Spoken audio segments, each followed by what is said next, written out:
or anything tonight. I mean, you all do. That's good. This is as pretty as I get.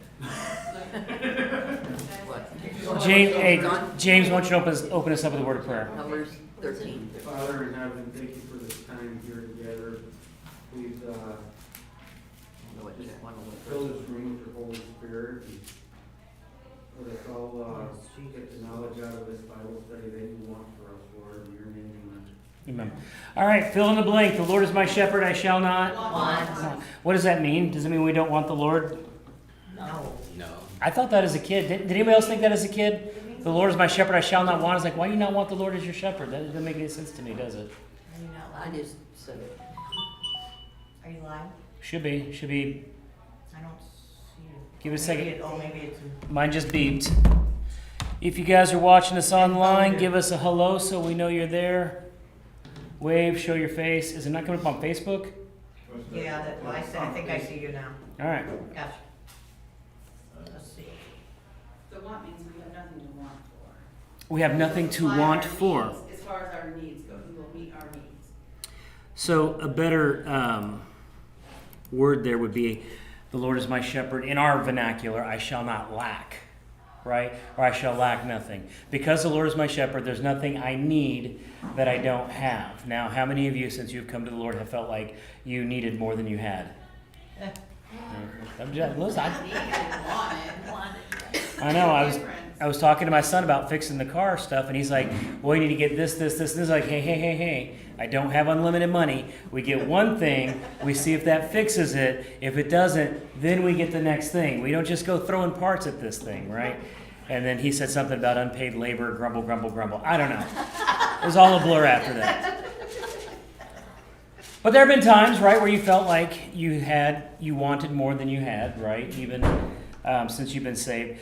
We're in the Overcoming Leadership Fears series, and this one is on lack, meaning when you don't have enough. And it's going to talk about a scarcity mindset. Before we do that, when I was a business process analyst and I was looking at solutions for companies, one of the questions we would ask is, if you had this problem and resources were not, and money was not an option, what would you do to fix it, right? Because a lot of times we look at a problem in business and we're like, this is what it takes, but then we're like, but this is what I can afford, right? And so a lot of times the solution they put in there is not the best solution. I joke, this church was put together with whatever was on sale at the time, right? I think this part of the building was fine, but the first part of the building was built in like the 50s and 60s. There's no two walls that measure the same length, right? I mean, it was all, kind of, and you just found some stuff and you're just like, why did they do that, right?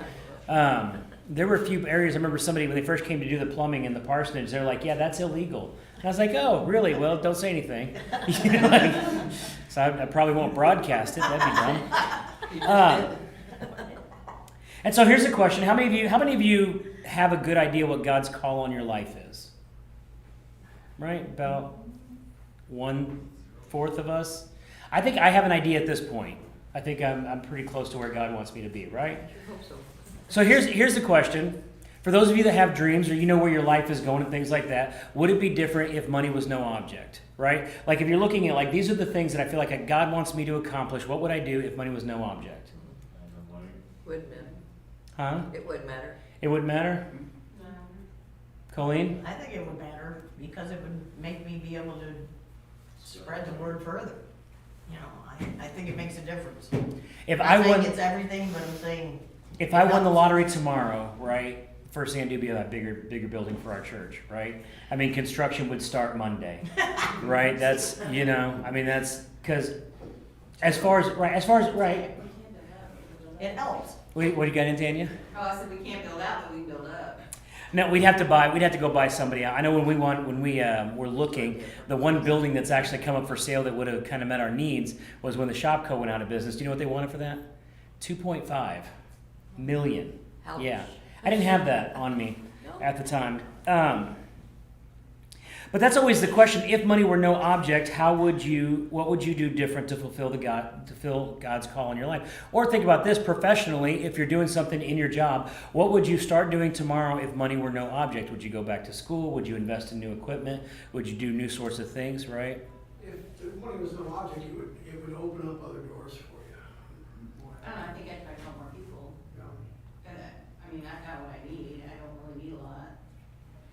Yeah. Well, Al has a siding business, right? Or a gutters business, right? And so what kind of stuff would you if you're like, you know what, tomorrow, get whatever you need for your business. Someone else is signing the check for you. Yeah, there's a lot of equipment, you know, a lot of stuff to make your life easier, right? Stuff I could go be doing more commercial and A bigger. lot ones. easier, yeah. Yeah. If you ever talk to the board here, they will tell you that I don't like spending money. It's a thing, right? I'm very conscious, one, of that it's God's money. It's not my money, right? And so when it's church money, I try to make sure that it goes to the right place and does the right thing and things like that. And I joke that every time you get a new youth pastor in, they have like 1,000 expensive ideas, right? They're like, yeah, let's do this, this, and this, and this. And I was like, oh, there, buddy. You're like, calm down. My favorite, though, is that every youth pastor, I've had 3 youth pastors now in 7 years. And they always make at least one $100+ mistake when they come in the door. With Jake was one of my favorites because Jake made our Connect cards. We had to get these cards printed up so people could, when they came in, they could say, hey, you know, I was here and all this. Well, Jake had them printed on glossy paper because he thought it would look better. Problem with glossy paper is no pen could write on it. So he basically ordered, you know, a couple $100 worth of cards that we couldn't use because they were too glossy. Nathan put my personal cell phone on the church business card. That was nice. I was like, please don't do that. Right? What did... Trying to help you. I know Curtis did something. I'm not remembering Curtis's. I think Curtis's right now is that he killed all my grass out there, right? Anyway, I was joking because youth pastors always have a lot of times they have big ideas, and then kind of as a senior pastor, you're like, okay, but yeah, this is where the budget is, this is where the money is. I remember when I first came to the church, they asked me to make a decision on, we need a new soundboard, can we buy one? So I was like, well, I don't know, how much money does the church bring in a month, and how much does it spend? And nobody knew. No one knew about what that number is, right? So it was kind of hard to make those decisions anyway. I think about that if money were no object, what would we do different? I think obviously in the context of our church, we'd build a bigger building, right?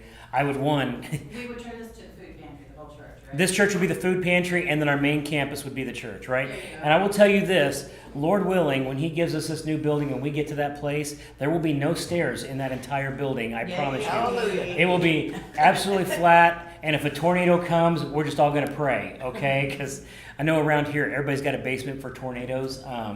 Maybe we'll build a little storm shelter. I don't know. We'll do the Gone with the Wind thing, or where they're running out, you know, to the storm shelter.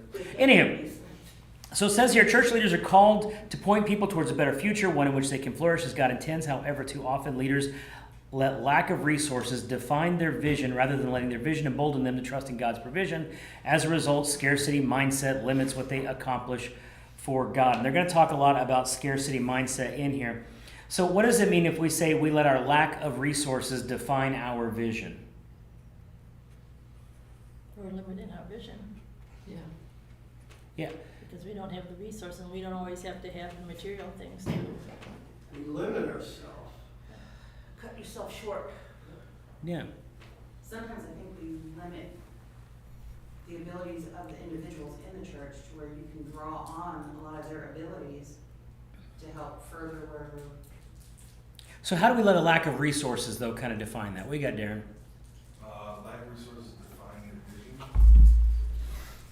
Yeah, that's the question. When you go to look, you only look as far as you think that you can achieve. You know, it's like, well, I've only got this much to be able to achieve with, so this is as far as I can get. Yeah, and here's the thing, right? There's a side of us that says, yeah, I'm just being realistic, Yeah. right? Like, I'm just being the realistic person here, all the rest of you, you know.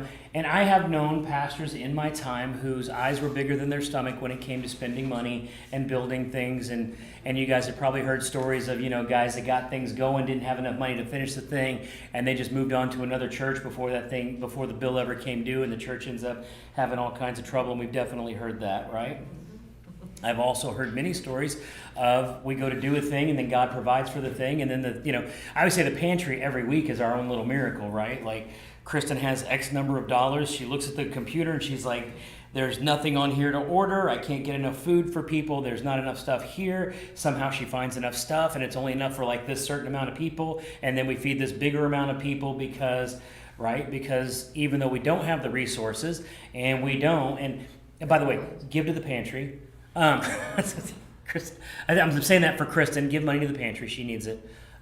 She will spend it wisely, and we only spend pantry money on food, right? But there is a way in which you could look at that and say, you know what, it's just not doable. There are times where we look on paper with things like the pantry where it's not doable, right? There have been times where I was like especially 2020. I mean, understand that in 2019, we would have, I think, Thanksgiving of 2019. Is it 2019 or 2020? I'm going to say 2019, Thanksgiving 2019. We had 80 people. When we used to have this, we had the pantry in here and used to walk around and get all your stuff, and we walk people out to their car. It took us 4 hours to do 80 people.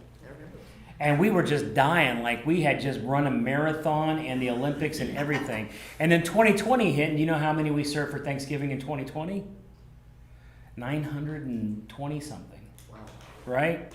That was the year we only ordered 500 turkeys, and we gave out 920 something turkeys, right? And so we literally went in 1 year from that to that, right? And there was no way to do it. It wasn't sustainable. We didn't have the money as a church, and yet every time it got close, all of a sudden, I remember there were weeks during 2020 because everything was closed down and stuff like that, and we were like literally, we began 2020, I think, with 3 months operating budget for the pantry as it was, right? 80 people a week. And when it got into the shutdown, right, and we decided to keep the pantry open and all that stuff happened, there was probably 2 to 3 months where every week someone came through the line or someone came up to the church or someone out of nowhere came up and said, the Lord wants me to give this much to the pantry, and it was within $20 of that week's grocery bill. Wow.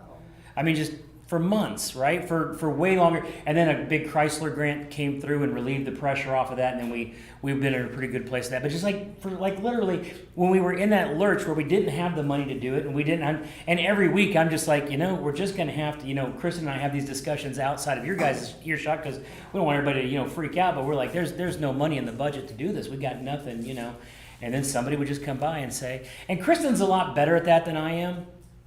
I'm more of a, let's spend what we have, right? And she's more of a, I feel like the Lord wants us to do this. And I'm like, he didn't say that to me, right? Like, he just told you, and I'm kind of trusting that you're listening there, right? So let's go to Numbers 13. Did you want to read that, Antania? It's a pretty long stretch. If you don't want to, I will. You can read it. All right. All right, Numbers 13, 26 through 33 says this. The men went back to Moses, Aaron, and the entire Israelite community. Now, these men were the scouts that the Israelites sent to scout out Canaan because they were going to the promised land, and they wanted to send out the scouts to kind of figure out, hey, is this doable? Can we do it? And so these scouts go into the promised land, and they come back and they say this. They brought back a report from the whole community, and they showed them the fruit of the land. They reported to Moses, when we went into the land where you sent us, indeed it is flowing with milk and honey, and here is some of its fruit. So I think that in one of the verses it says they were literally holding a stick with clusters of grapes on them because the clusters of grapes were so big they had to hold a stick between two men to carry them. It was just flowing with food, right? However, the people living in the land are strong, and their cities are fortified, and we also saw the descendants of Anak there. Descendants of Anak, by the way, in the Bible means there are giants in the land, right?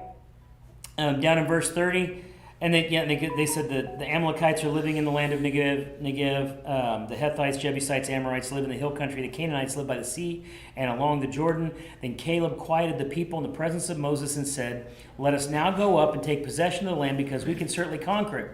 But the men who had gone up with him responded, we can't attack the people because they are stronger than we are. So they gave a negative report to the Israelites about the land they had scouted.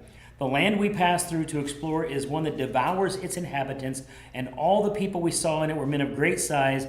We saw even the Nephilim are there, the descendants of Anak who come from the Nephilim. Again, those are giants. They're giants in the land. To ourselves, we seemed like grasshoppers, and we must have seemed the same to them. I know what you're thinking. Darren's like, he's probably going to call me up here, and then I'll set you by June or Marlene, right? We got like Darren here, and he's the Philistine, and then you got Marlene and June, and they're here, right?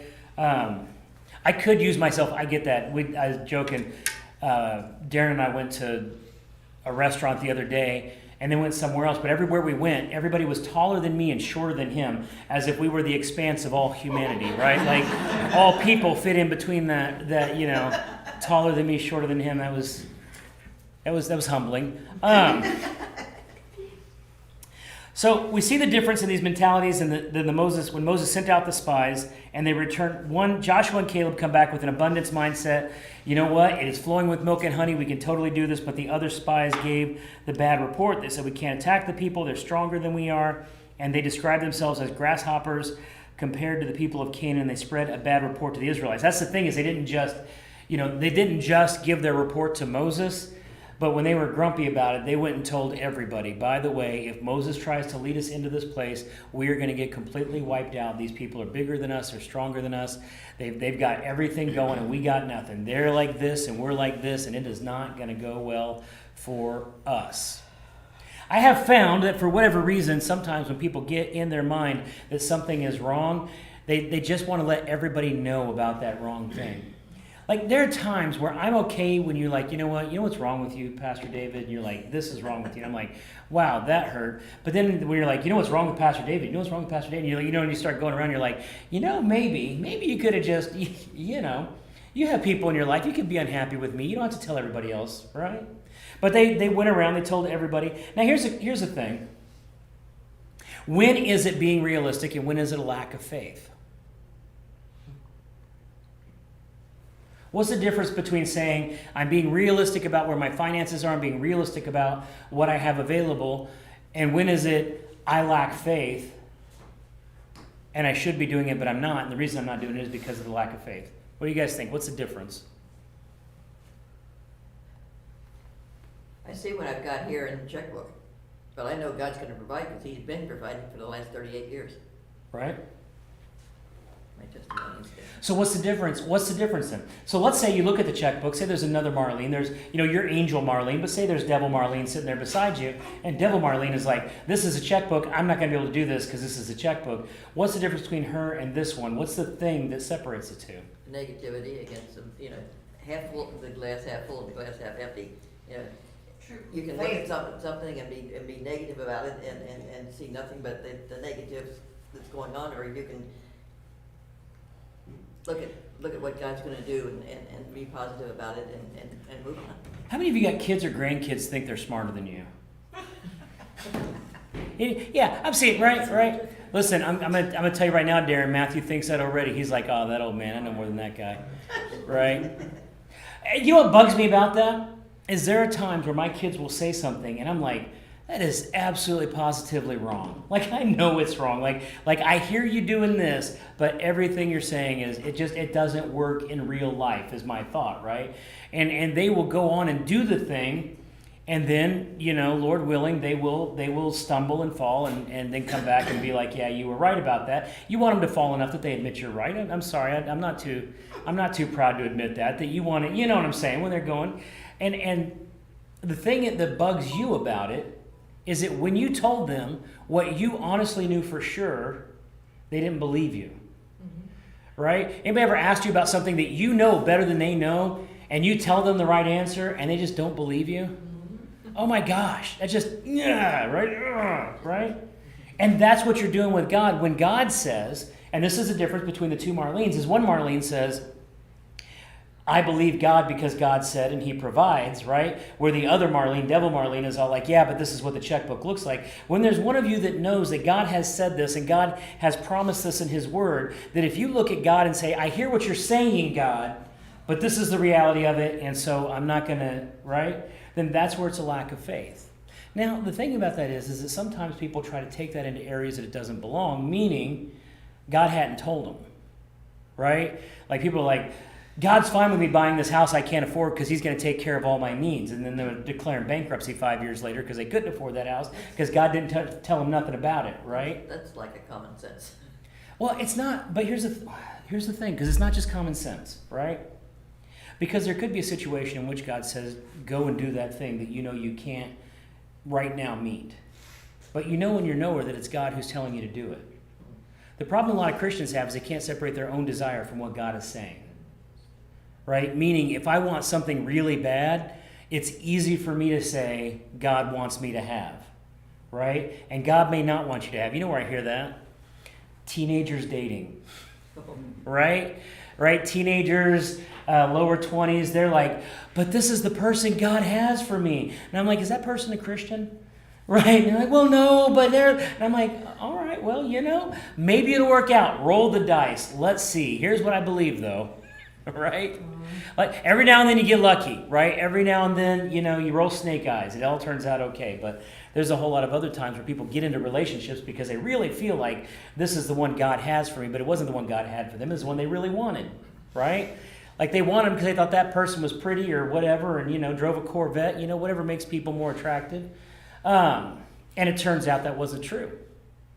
Anyway, what we have here is called a scarcity mentality, which will always leave us living in a land of lack, but leaders with an abundance mentality will look beyond their circumstances to see that God is with them. Now, here is the thing. I don't want to say that God is with me. I want to say that I am with God, right? Saying God is with me on something makes a lot of assumptions on his character. Right? I would rather say that I am with God in that I am following God in submission to God, going where he's going, not, running ahead. I have people that I absolutely love and that God performs miracles in their lives all the time, but he does that because he has to.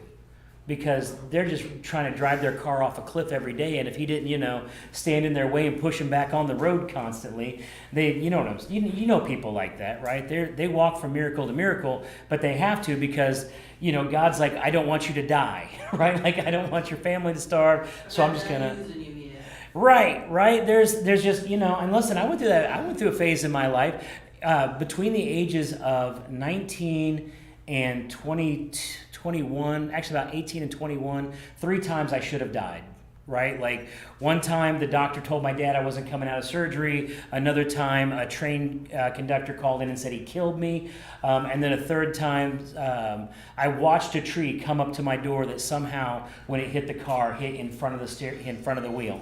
So, right? I was really dumb for those years, just so you guys know. Anything you hear about me from 18 to 22 was really... I met Kristen at 23, if you're wondering. Yeah, 23 is when I met Kristen, got my life together, got on track. And I haven't been almost murdered since then, so, we're doing better.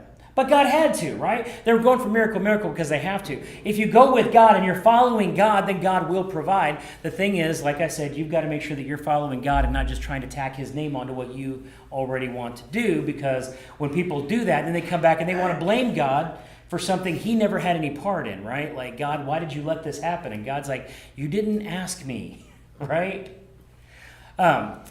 I know, I'm trying to see how many times has your spouse blamed you for something that you really, like, you believed, like, there have been times where I wanted to do something and Kristen just was, she loves me enough not to have stopped me, right? But when it didn't go right, there was that sense of, and there was some part of me in that flesh that wanted to blame her for not stopping me. Why didn't you stop me from doing something dumb? As if she could have. Do you know what I'm like when I want to do something dumb? I'm very persuasive. Right? I can, I really want to do something dumb, and I'm really excited about it. And they'd be like, and I know this now because I have a son who keeps putting big engines on bikes, right? And he's like, hey, this is I'm like, I need life insurance on you, buddy. Like, I love Tristan so much. All right. So scarcity mentality focuses on the lack, while the abundance mindset focuses on God. What does that mean? A scarcity mindset focuses on lack, while an abundance mindset focuses on God. Abundance mindset focus, basically that's focusing on trying to figure out what God's actually wanting from us and what our calling is. And that he'll figure it out, right? There's got to be this thing that if God has called you to do it, he's going to figure it out, right? Jesus. Yeah. I right before I came here, so I came here in October. That February, and it was so funny because there was this guy at this company, and I knew this guy was going to be the death of me at this company, but we had worked together for about 3 years. But the day he came in the office, I said, that guy's going to be the reason I leave this company. I don't know how I knew, but I knew, right? He was the guy that reported me for sharing my faith, wanted me to get fired and all that, right? He was like, he was that guy. He was just slimy. That's the only way. He was a sales manager, and he was just he was just one of those guys that the truth was just another thing he might use in order to make a sale, right? And so I'm sort of stand on my values, stand on my principles, and I'm not saying I was a good guy in that relationship all the time, because I wasn't, because I'll tell you something about me in the workforce. I can have some pride and some bravado, and I can put out my chest, and I'm a lot smarter than a lot of people, and I can, all right, but I'm not saying I'm the good guy, but I am saying that in this context, I just knew, right? And then so eventually it came down to this thing where he really did just absolutely stab me in the back. And the funny thing was I knew that the Lord was moving everything in that direction. It's so weird that even his betrayal was a part of what I understood the Lord was doing in my life at that point. And so what ends up happening is I go in the office and I sit down with the president of the company, and he looks at me and he goes, "You're not happy here, are you?" And I was like, no, I'm not, right? And we had this discussion. I said, we'll come back in Monday and talk about it. When I came back in Monday, he gave me a severance. He said, we just, it was mutual, but I mean, it was kind of not. It was kind of like, yeah, you need to move on. And I'm like, you're right. He gave me the biggest severance package. When I came to this church, I had zero debt. I owed no money on anything, and I didn't have to work for 6 months. Like, all my bills were paid out for 6 months. So I went from the time I left that job until the time I took this other job at Humana and never had to work. I went to the church that I was on staff at, and I was making more money just sitting there, doing what I love to do at that church than I had been at the job. I got fired in like the best way you could ever get fired. It was one of those parachute type things because the Lord had decided that it was time for me to come out of bivocational ministry and go into full-time ministry. But I'm going to tell you this, I was scared to death Tuesday. Right? When I left the company Monday, I was scared to death Tuesday, right? I mean, there's this part of me that comes home and I'm like, nah, baby, it's going to be okay and we're going to make it. And I'm like, whoo, there's this other part of me like, all right, Lord, you said this, we're doing it. I felt the Lord's hand in this, that it was time to do it, and he was moving it, and I could feel that he was in this, but there was definitely a part of that was that, like, all right, though, you said you would do it, but, right, you can't, every time I've left a job, it really has been a move of God. Right before I got my credentials, so now we're talking like 20 years ago, right, when I got my credentials for the first time, that was another case where the company was owned by a guy who he had a heart attack, lost both his parents in the same year. So it was a trucking company. I was a systems administrator at the trucking company. And honestly, I had been there since I dropped out of Bible college. I shouldn't have been there as long as I had. I'd gone to Bible college. It just became a financial burden, had to drop out. Right, and I went and took this job because that was a job I needed to have. I was making great money. It was a great work environment.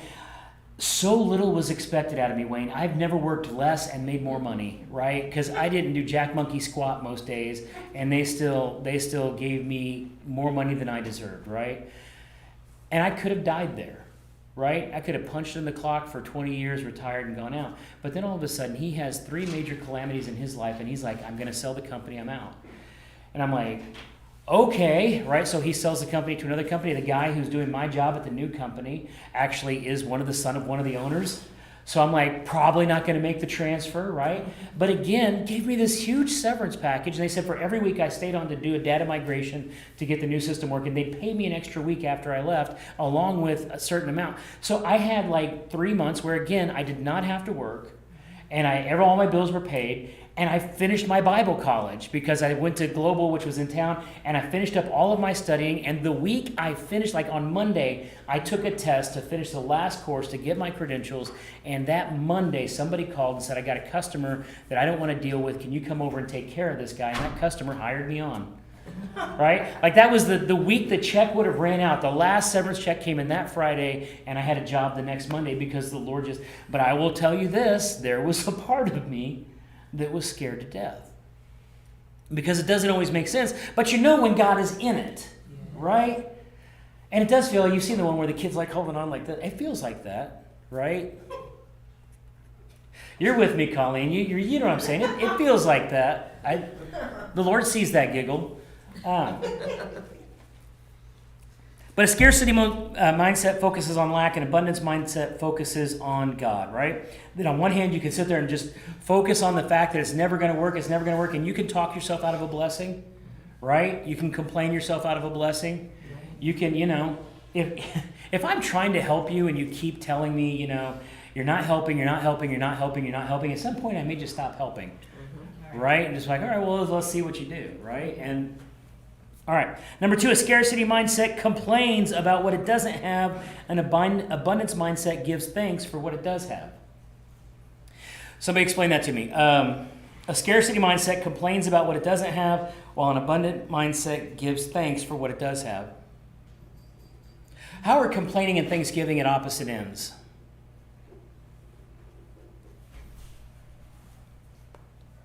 Faith and no faith. Faith and no faith. My word. Okay, Leave everybody it now. keeps telling me that I gotta look out for me, I gotta look out for me, I gotta look out for me, save this, save that, quit helping here, quit helping there, look out for you. And my outlook is, I'm gonna help when I can help, because God's always helped me, there's always been somebody when I needed something that has stepped in and met that need. So I'm not gonna worry about that. I mean, if God will take care of it, I mean, He's took care of it all this time. But I always get a lot of family people, they tell me that I help too much, people take advantage of me, da da da da da da. Well, that's on them if they take advantage of me. God will take care of them. But I did what I thought God wanted me to do, and, you know, I don't know what I'm trying to And say. it's but- also, it's also on the one that said that to you, that you did too much. So- because- Right. Yeah, and tell me this, how can you insert Thanksgiving in a place where complaining could normally go? Right, let's say we got this part in your life and it fits right, like that is definitely where I'm going to put some complaining in. And you're like, nope, this time instead of complaining there, I'm going to put thanks in there. Give me something that actually looks like in real life, if I'm saying take a complaining out and put Thanksgiving in, what would that look like?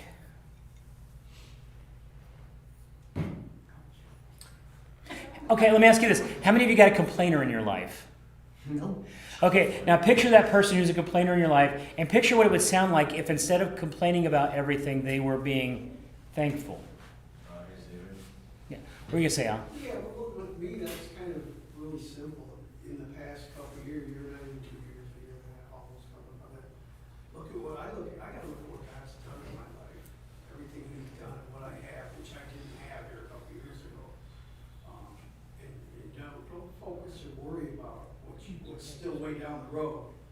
One day at a time, keep going one day at a time, stay on the path I'm on. Be happy with that. Don't worry about the things that are way out of reach. You'll get there sooner or later if it's God's will. Have you guys seen the Far Side comic? Anybody ever seen the Far Side comics? One of my favorites was there's a guy with a wheelbarrow, and he's sitting there whistling and singing, but he's going through hell. And one of the devils is looking at the other devil and saying, I don't think we're getting to that guy. Right? And I always love that picture because I want to be so thankful that it really just makes the devil mad that he's just not getting to me. Like, you know what? Just, you want to frustrate him a little bit. You want to keep him on edge. I would always say that because we're people of the Spirit, we can do things that the flesh would not do except that the Spirit gives us the ability, right? And if there's a way that Thanksgiving can be supernatural, right? I can look at situations in the church and people's lives and things like that and just be like, you know what, Lord, I thank you that you're going to fix that situation. I thank you that you're going to come through in this place. Lord, I thank you that we're going to have enough money to do this, even though I have no idea how that bill's going to get paid. I'm just going to go ahead and thank you in advance, God, because I know you're going to take care of it. That I'm not going to die, right? I'm not going to starve. That you, Lord, are going to figure out a way to take care of this need. I don't know how. You're going to have to surprise me and figure that out. But you know what? I'm thanking you. I'm just going to go ahead and say thank you. All right. A scarcity mindset settles for its current reality while an abundant mindset sees future possibility. What does that mean? A scarcity mindset settles for its current reality while an abundant mindset sees future possibility. You're content with what you have. Yeah, you're content to stay where you're at because it takes too much time, resources, energy to move out of that place. Like I said about that one job that I had back in, like 98, 99, right? I could have died there, right? Could have punched the clock every day, done done just no work, got decent pay, and eventually just grown old and died in that spot, right? And there'd be no ministry, and there'd be no, God's call on my life. Kristen will tell you, because I sometimes, I know you guys are going to,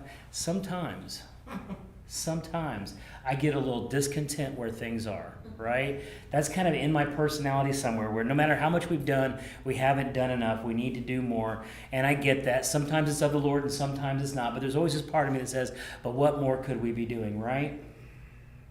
Where was I going with that? That's okay too. It's right around what you were talking about.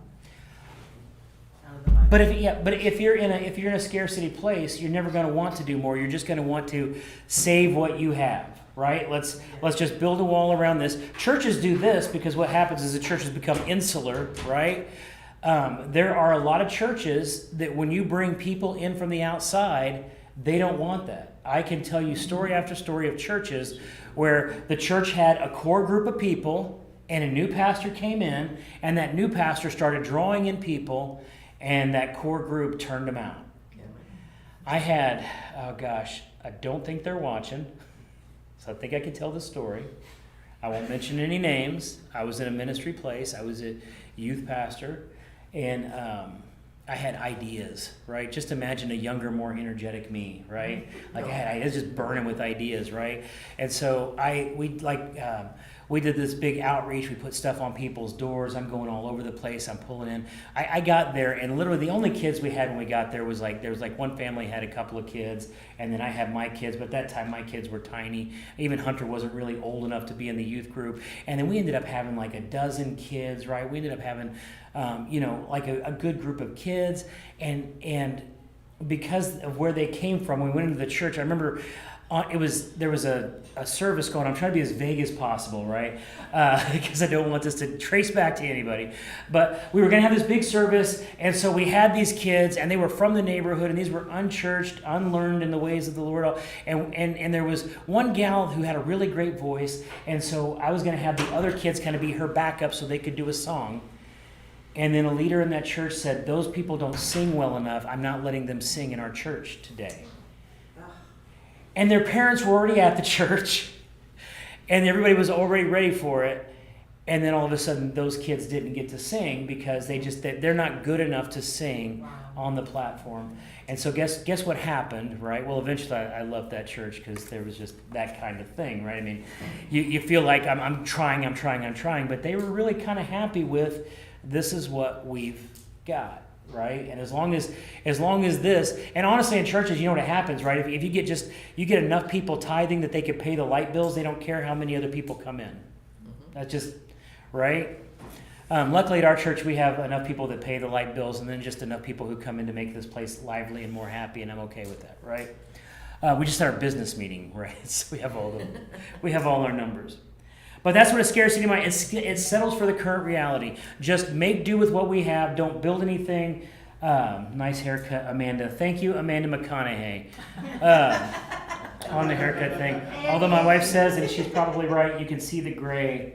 But I want you guys to know, if you go to this church, it's all you guys right there. It's all you guys.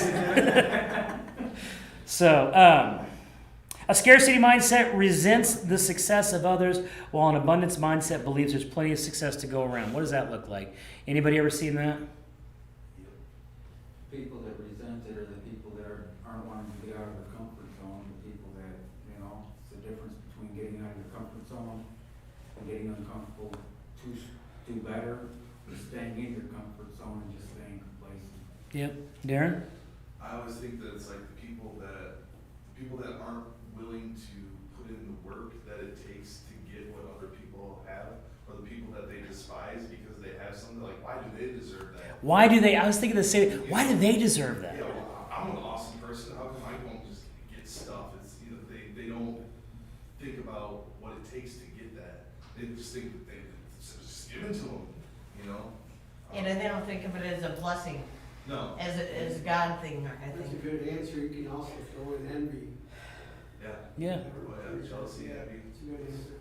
That's like a lot of people, when someone comes to Christ at the end of their life before they pass on, It's not completely well, the church. why do they get to go to heaven? I mean, here I did all this there's a lot of those that I know that believe that way, that they shouldn't be able to get into heaven like the people on the cross did. Well, Because they think, well, I've been good, I've done this.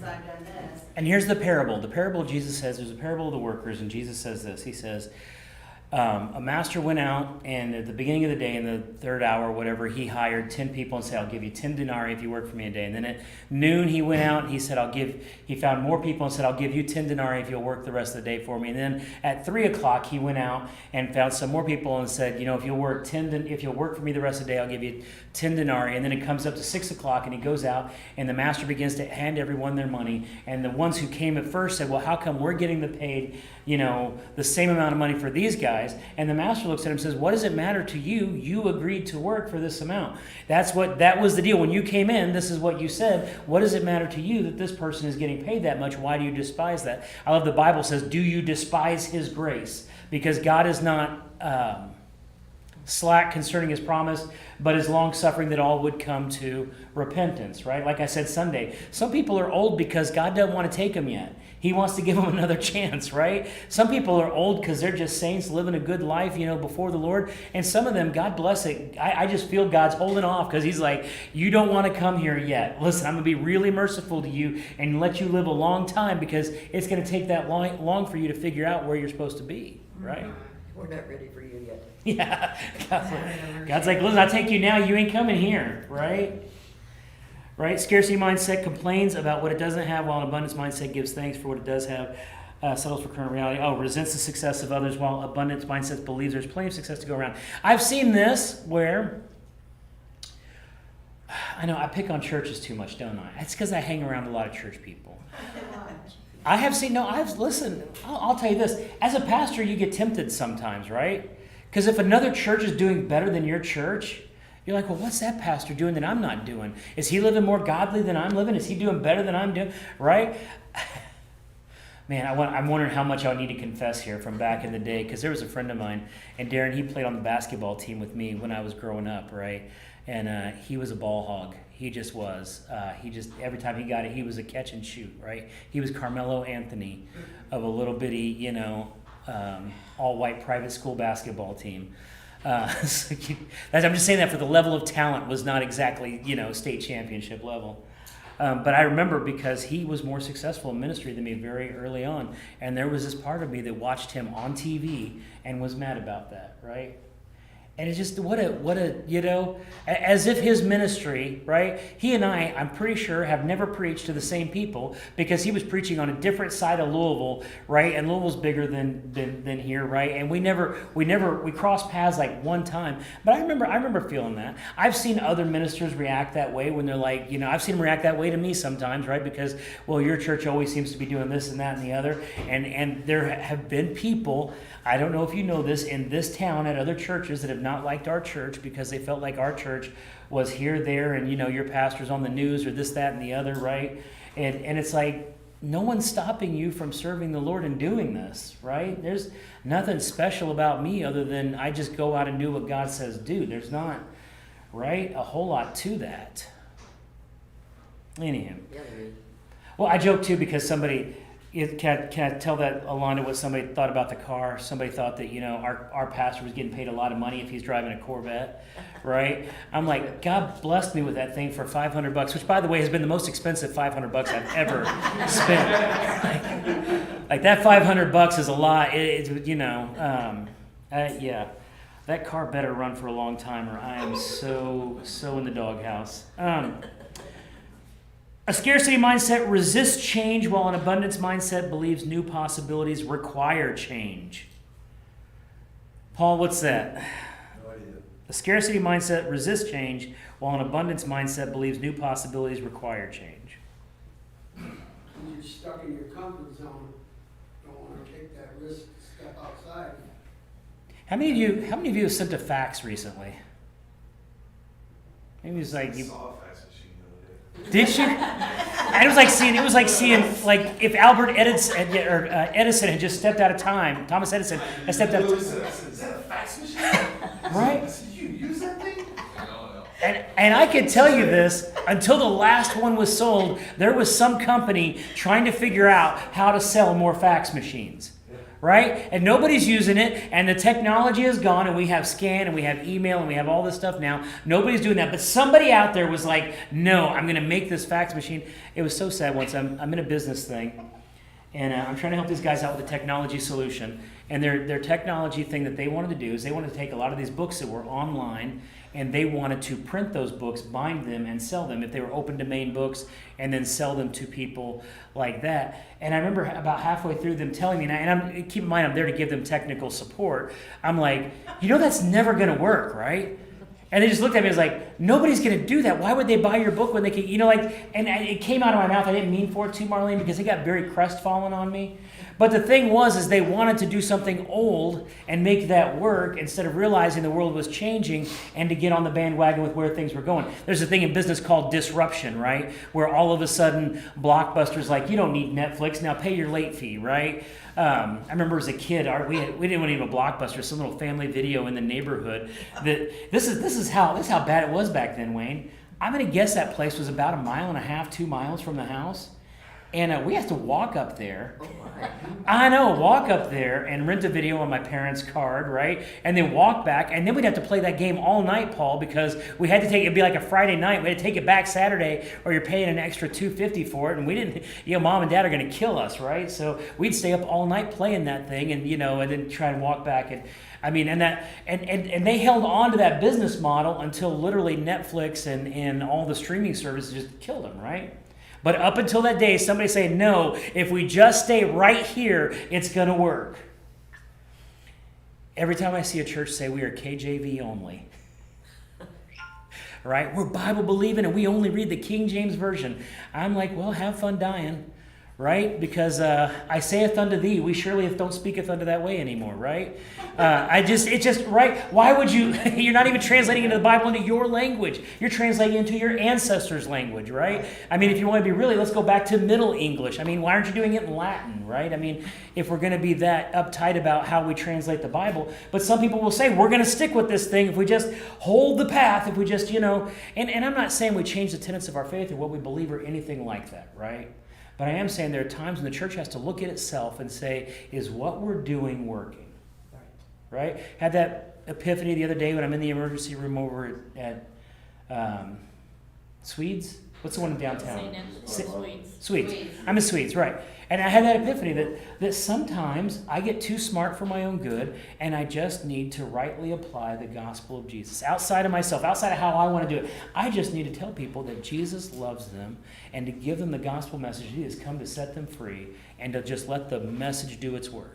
Right? Doesn't need my finagling, doesn't always need the way, it's going to come out of my mouth, so it's going to sound like me saying it, right? I get that. But the more it sounds like Jesus and the more it's the gospel message, the more it's just going to do its thing, right? And sometimes I really do let myself get in the way, right? Because I think it has to be done this way or it has to be done this way, or we get people who only share their faith in church. Or my favorite one is, if I could get you to church so the pastor can talk to you, then you'll understand about Jesus. You need to know Jesus well enough that you can apply that wherever you're at, right? If you're just trying to drag everybody to the pastor, I am not the cross, okay? I am not Calvary, right? If you need to drag anybody anywhere, you need to drag them to Calvary. Yes, Jim. Fair? Yes. All right. Anything else? Anybody else got good examples there? I want to go see where this fax machine is, Darren, just so we can all go kind of look at it. Like, look at that. Take pictures like the kids do of the telephone. Right next to the VCR? Right next to the VCR. Probably, you know what? Whoever has that fax machine probably still has 1,000 hours on AOL. Yeah. Right? They probably- got a fax machine that I gotta send one. Do you have a fax machine? No, but I need to send a fax, so somebody better. You need to send a fax. You're going to have to go to the library. Look, my son heard the the busy signal one time. Uh-huh. He freaked out and thought his phone was messing up. I went to the library back in Kentucky. I went to the library once, and I didn't even realize what I was doing. I was there, again, helping with the IT situation, and I had my e-reader out, and I'm like going through my Nook, and I'm reading, and the librarian comes up. She's like, really? Here? And I was like, oh, yeah, you give out books, and then I just read them on this. Okay, I see what you're saying. That's probably not great. Good luck on your library, though. A scarcity mindset is driven by fear, while an abundance mindset is driven by faith. What does that mean? Scarcity mindset is driven by fear, while an abundance mindset is driven by faith. The fear holds them back instead of, goes back to that saying, you have faith, why worry? If you worry, why have faith? Mm-hmm. People are afraid that if they try to achieve something more, they might end up losing what little they already have. And it keeps them, I just gotta protect what I got, because if I take a step out, I could lose this, and this already isn't enough. You know, so I think it keeps a lot of people from, Yeah. What if I try it and it fails? Okay, so you try it and it fails, then that's not God's will, so try something else, you'll get it. You'll find God's will. Yeah, I know. I wish I had the song "Beyond Belief" by Petra. Oh my gosh. Right? We're content to pitch our tent when the glory's evident. Seldom do we know the glory came and went. Moving can seem dangerous in the stranger's pilgrimage. Knowing that we can't stand still, we cross the bridge. Right? Not only did God lead the Israelites up to the Red Sea, He had to put the Egyptians behind them before they really started praying. Right? Like, it's one thing to say, well, I got out of Egypt, but the sea's too much. Obviously, we can't cross that. Let's camp here in, I don't know, right? But then all of a sudden you get to that place where even what you have, like you said, even what you have is threatened. And all of a sudden we start crying out to God in a different sort of way, and He does an amazing sort of thing. I say this, I have this thing when it comes to taking advice from people or listening to people. There are some people that before I ask the question, I always know what their answer is going to be. Like if I ask them for advice on something, I ask the question, because there are some people who will always say no, no matter what it is. Because, you know what I'm saying? They're just like it's just geared up. And here's my thing. I have to ask people who I feel have enough balance in their life that they could go yes or no based on the evidence, based on where they feel the Lord is leading them, based on, you know what I'm saying? They've got to have enough of that in their life that they're going to listen, they're going to pray, they're going to consider, and then make the decision according to that. Versus, no, we can't do that. That's just, no, right? There's also people who always say yes even when it's dumb to say yes. Right, so let's not put the no people on blast. There are some people like, yeah, sure it'll work. There's no way. I have a mental deficiency where I always overestimate how much time I have to do a thing. And so someone will ask me, can you do this? I'm like, absolutely. And the reality is, no, you can't, right? Because could you do it if nothing else were happening in your life for the next 48 hours? Sure. Will you do it? Absolutely not, because your next 48 hours are already accounted for. Why did you tell them yes, right? Like you gotta have that balance there where you know somebody's taking everything into consideration and saying yes or no based on where the Lord is leading, what the situation looks like. And sometimes we are just rolling the dice, right? Sometimes we're like, Lord, I don't know, right? The Hebrew children, before they go in the fiery furnace, right? What do they tell them? That our Lord is able to deliver us. But even if He doesn't, so there was some part of them, right, that they're standing in front of the fiery furnace and they're like, we know our God is able to deliver us, but even if He doesn't, we're taking our shot. We're going in the fire. We're going to see what happens because we serve a God who says He can do this. So we're going to go in there. We're going to, there's a part of them that had to be, listen, I don't care how much faith you got. When someone goes to throw you in a furnace of fire, there's going to be this moment where you're going to be like, I did read that right. Right? Like I did. Fear is going to kick in real fast. Yeah, that really was the Lord talking to me, wasn't it? You have that final moment, and yet, right? And there was another in the fire standing next to me. There was another in the fire, right? All right.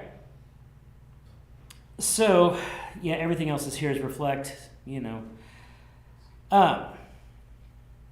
don't know. Do you guys have any closing thoughts? We don't have enough time to start the next. I have 2 pages. We don't have enough time to start the next page. So if you guys got some closing thoughts here. Marlene said, okay, we failed, it wasn't God's will. I don't believe that to always be true. I think there's Explain. things you can learn from failure, or you'll see other avenues down the road.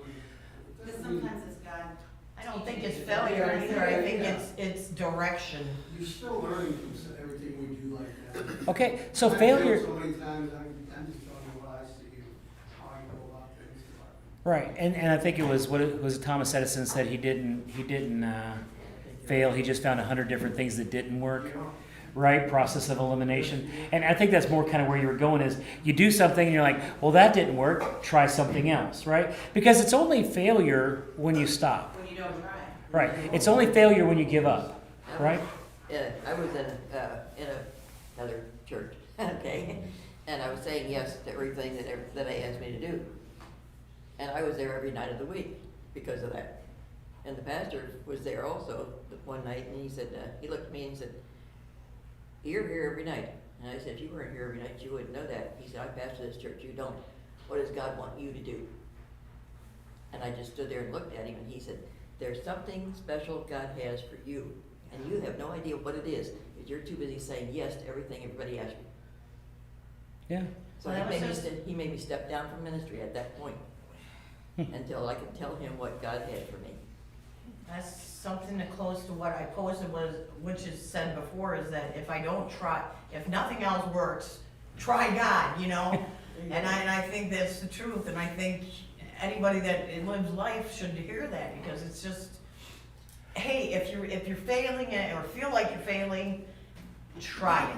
Can I tell you something interesting? Yeah, because I want to kind of address what you're saying there too.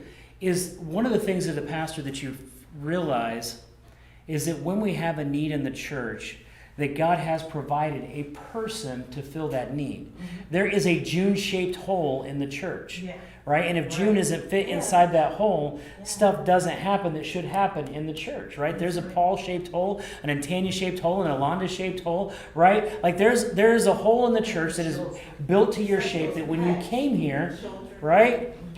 There's a Wayne-shaped hole, and every trunk or treat I see it, Wayne. There's some way that you interact with the kids and the families and stuff like that, that you, even in that, right, that you are changing people's perceptions about what Christians are like. And the next time they say, well, Christians are like this, someone's going to picture you laughing and playing with their kids and say, no, they're not. I wonder Right? if he's still there next year. I Yeah. stand beside him. Right? Other thoughts? You know, tonight it seems that it's more about getting out of your comfort zone, you know, because I know for me, for a long time, I like to stay in my comfort zone, stay complacent, and I didn't go anywhere. Nothing was working, you know, I wasn't going forward, moving forward, and I wasn't catching any blessings, you know, and things weren't happening. And the more I step out of my comfort zone, and even if I don't know what I'm doing, you know, I get guidance somewhere along the way. You know, God provides the guidance somewhere along the way, and you know what? Things start happening. Absolutely. I want to say hi to Vicky because Vicky said hi there, and hi to Jamie. And I loved your comment. I'm raising teenagers is not completely the church. There's other places too. I will say this too, because I always say this when, again, young people are dating or people are at a job and they're in a place where they know it's not the right thing. I love when they say, I know I'm not supposed to be in this relationship, but I know I'm not supposed to be at this job, but I know I'm not supposed to be in this place, but. And I'm thinking, how in the world is God going to give you the thing you want when your hands are full of the crap, right? Yeah. Junk. Sorry, I won't say crap. Full of the junk, right? Like you just got your arms full of dirty laundry, and God's trying to hand you your gifting and calling, and you got nothing to receive that with. You got no space for that because you got your hands full of stuff you don't need. Right? I've seen that so much time. How is God going to, give you the right person in your life when you're so busy trying to make the wrong person happy, right? When you're already engaged in this place you're not supposed to be, how's he ever going to put the right thing in there? Right? Looks like, because I'm fixing to have to, oh, Fixing to have to's got to be the most Tennessee thing you say. well, I'm fixing to have, You're fixing to have to. to uproot, and I don't want to, because I don't leave my church family, they've been more of a family than. I'm not my convinced it's family. God's will yet, so don't test me on that. Well, if it's not, it's not. All right. That might be how I'm praying. Who knows? You're gonna have to take all of us with you if you do. But if I wanted to fight it, I mean, I really could fight it, just, and stop. But I'm trying not to do that. I'm trying to be still and listen and do what I'm supposed to do. Right. And just, it is my move. But as of right now, it looks like that's what's gonna happen. Do I wanna go give up you guys? No, you guys have been more of a family than my family. And you still we love ain't me when going I'm nowhere. gone, so. No, always. with us. No, always. Oh, I know, because I've already told Joanne that I'll come watch her mom just so I can come up here when she goes on vacation. I can be up here. All right. Let's close out. Colleen, you want to close us out in prayer? Sure. Ooh, I just need to breathe, Lord, before I do this. Holy Spirit, I just praise you and thank you for everything that you've done here tonight. We thank you for tonight. Everybody's safe and sound, learning the directions of everything you've got to teach us, Lord God. You're just an awesome God. We praise you. Hard times are happening with everybody, Lord. And you know our hearts are full of grace for you though. And your plan is your will, and Lord, we just put it all into your hands, no matter what we're going through, Lord. You know the issues, and I just thank you for tonight, thank you for the fellowship and the teachings, in Jesus' name, amen. Amen.